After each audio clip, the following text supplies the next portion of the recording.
Those who are dead are not dead, they're just living in my head.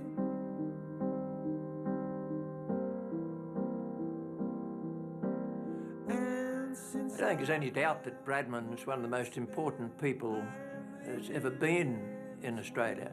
People who might have invented penicillin and people who save others' lives and so on. He was never one to put himself ahead of those. There must be something more. But Bradman, in those years and the circumstances, he was just a one-off.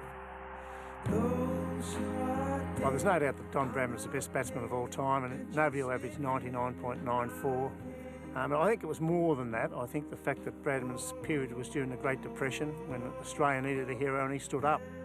People were out of work, they were walking out of their homes, they were depressed, there were a lot of suicides. It was a terrible time in the history of Australia, particularly for the working people, and Bradman stood tall. He was a national hero along with Farlap the horse, and he was a household name for everybody.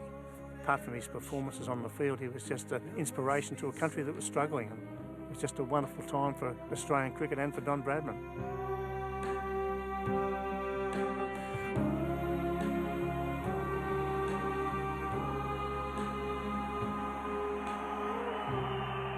Play the game for the game's sake is my advice to the youngsters coming on, and keep your eye on the ball. Hitting a golf ball up against a tank stand with a cricket stump is near impossible. I think I've tried it a couple of times and maybe two in a row, that was the best. But seeing Sir Donald Bradman on that footage hit 3 or 4, that's pretty amazing. He was born in a country town. He practiced in his own way because there was no one else to play with. He left the legacy that anyone, doesn't matter where they're born, they can still become a national hero.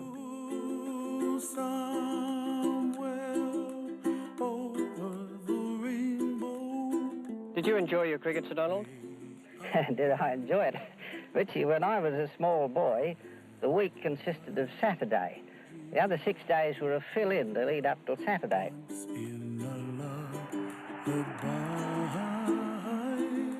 When you sit down and think that the modern-day greats of the game have averaged 50 or a tick over 50, and there's someone like Sir Donald that averaged almost 100, it's quite remarkable to think that there's been someone that's actually played our game that has been so dominant and so much better. Even at the point where I've often wondered if there's ever been a bigger name in world sport. Has there ever been anyone that's dominated their individual sport as much as he has? And this young guy, Bradman, they'd go along and watch him, pay their money. They would get a full day's entertainment. And when he got out, they'd go and get on the toast rack tram and go home again. That didn't please everyone in the team. There were some of the players who were a little upset when they saw people surging out of the ground because he was gone, rather than surging in to watch them play. And I try and get as many runs as I possibly can, and if in getting those runs I should happen to break any record, well, naturally, I'm very pleased, but I do not deliberately set out to try and break records. A wonderful man, wonderful captain, wonderful bloke. We were great mates. We had a lot of fun. Saw him, I suppose, about 6-9 months before he passed away. And, oh dear, it was sad. It was sad, really. As a great man, a great Australian. I would say right up at the top. Great bloke, great mate. Clouds away in the brightness of day.